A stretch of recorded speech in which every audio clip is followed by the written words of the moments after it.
पूरी दुनिया की नजर थी शी जिनपिंग और जो बाइडेन के समिट पर। जी हां, यूएसए के प्रेसिडेंट और चाइना के प्रेसिडेंट का रिसेंटली समिट हुआ है सैन फ्रांसिस्को यूएसए में। नाउ ये समिट बहुत ज्यादा ऐतिहासिक इसलिए था क्योंकि शी जिनपिंग 6 साल में पहली बार यूएसए में गए और यूएस प्रेसिडेंट से मिले। नाउ इस विजिट से रिलेटेड अमेरिकन्स ने बहुत सारी मीम्स बनाई, कई वीडियोस बनाई गई। फॉर एग्जांपल कुछ आपके सामने है, इधर आप देख पाओगे ये मीम, ये ऑफ कोर्स एडिटेड है, मगर कई अमेरिकन्स ने ये वाली मीम शेयर करी। उसके अलावा एक सर्टन वीडियो है म्यूजिक के साथ, ये भी काफी पॉपुलर हुई है।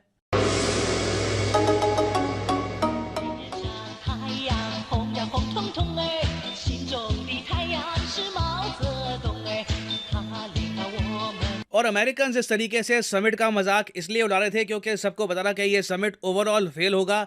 ये समिट प्राइमरली आप कह सकते हैं रखा जा रहा था ताकि वर्ल्ड वॉर 3 को हम रोक सके। लिटरली न्यूज आउटलेट्स ने ये हेडलाइन छापी है, avoiding world war 3 what Joe Biden Xi Jinping summit is really about. But in the and ना, बाइडेन शी जिनपिंग ज्यादा ट्रस्ट बिल्ड नहीं कर पाए इस समिट के बाद। एक्चुअली सिचुएशन इतनी खराब हो गई कि जैसे ही समिट खत्म हुआ कुछ ही घंटों बाद बाइडेन मीडिया के सामने गए और फिर से कह दिया कि मेरे हिसाब से शी जिनपिंग एक डिक्टेटर है। ये जो क्लिप है मैं चाहता हूं ये आप देखें। Yes. And Mr. President, after today, would you still refer to President Xi as a dictator? This is a term that we used earlier this year. Well, look, he is. I mean, he's a dictator in the sense that he is the guy who runs a country that is a communist country that is based on a form of government totally different than ours. Anyway, he knows.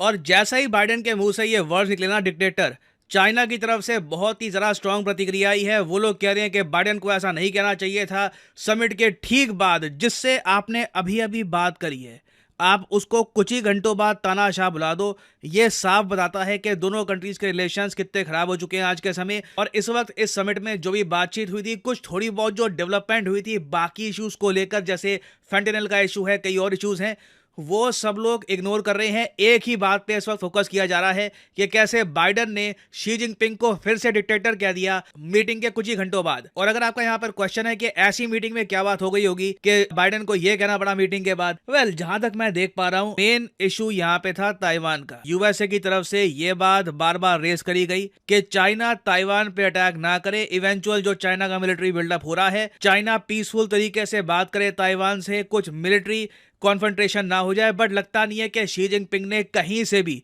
कुछ assurance दी है, even 1% भी indication दी है कि China militarily Taiwan पे attack नहीं करेगा। तो उसके रिस्पांस में हमने देखा है कि बाइडेन भी काफी गुस्सा हो गए और खुल के कह दिया कि शी जिनपिंग एक तानाशाह है। अब एक क्वेश्चन आप यहाँ पे मुझसे ये पूछ सकते हैं कि जब चाइना की जो पोजीशन है इतनी ज्यादा रिजिड है, जब चाइना कुछ फ्लेक्सिबिलिटी दिखाना नहीं चाहता, चाइना ये नहीं चाहता कि ताइवान के साथ इनका युद्ध ना हो, तो चाइना के प्रेसिडेंट यूएसए में गए ही क्यों थे? इनको पता था नहीं कि मीटिंग खराब हो जाएगी और बाइडेन इनको एक तानाशाह कह देंगे अपने देश में। वेल, बिल्कुल मेरे हिसाब से इनकी एंटिसिपेशन होगी। बट ऐसा नहीं है कि शी जिनपिंग सिर्फ जो बाइडेन से मिलने के लिए गए थे यूएसए में।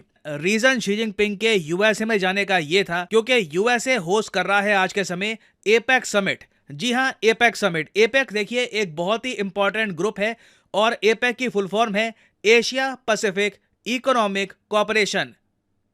यहां पे आप देख पाएंगे ये है एपेक की फुल फॉर्म। अब यहां पे आप कह सकते हैं wait, Asia Pacific economic cooperation, Indo Pacific कहां पे है, आईपैक कहां पे है? वेल देखिए, ये एक पुराना ग्रुप बना हुआ है 1980s के टाइम का, तो इसका नाम चेंज किया नहीं है। आज भी इसको एशिया पैसिफिक इकोनॉमिक कॉरिडोर कहा जाता है। और रिसेंटली एंथनी ब्लिंकन जो यूएसए के सेक्रेटरी ऑफ स्टेट हैं, उन्होंने नंबर्स में बताई इस ग्रुप की importance. APEC's 21 member economies now represent 40% of the world's population. They generate half of global trade. They produce 60% of the world's goods and services. Here in the United States, APEC members have invested $1.7 trillion in our economy, and that supports 2.3 million American jobs. Now ये जो numbers है ये सुन के आप एक बार वो कहोगे कि वाओ, इतनी सारी जो अमेरिकन जॉब्स हैं ये एपेक सपोर्ट करता है। कितने मेंबर्स हैं इस ग्रुप के? वेल, इस ग्रुप में टोटल 21 मेंबर्स हैं जिनकी लिस्ट आपके सामने है।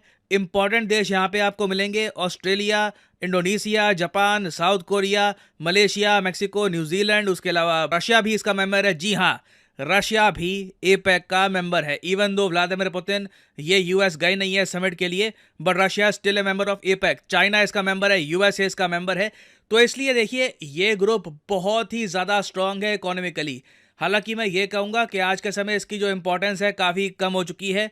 यूएस ज्यादातर इंडो पैसिफिक की तरफ देख रहा है rather than Asia Pacific, but still एक पुराना समिट है, एक पुराना ग्रुप है, तो शी जिनपिंग इसको अटेंड करने के लिए यूएसए गए। नाउ मैं यहाँ पर वैसे ये ऐड करना चाहूंगा, आप एक बार इमेजिन करके देखो कि शी जिनपिंग एक बार यूएस चले गए मगर इंडिया नहीं गए। इंडिया ने बॉर्डर पे चाइना को इतना ज्यादा स्ट्रॉन्ग रिस्पॉन्स दिया है, मिलिट्री बिल्डअप इंडिया की तरफ से भी इतना स्ट्रॉन्ग रहा है और बहुत सारी चाइनीज कंपनीज की इन्वेस्टमेंट हमने ब्लॉक कर रखी है कि शी जिनपिंग ने इंडिया में हुआ जो G20 समिट था ये भी अटेंड नहीं किया था, जबकि एपेक समिट को अटेंड करने के लिए ये चले गए यूएसए में। अब यहाँ पे आपका एक क्वेश्चन ये आ सकता है कि ये बहुत ही एक इंटरेस्टिंग ग्रुप है एपेक, इसके हेडक्वार्टर्स कहाँ पे हैं? हेडक्वार्टर्स है सिंगापुर में।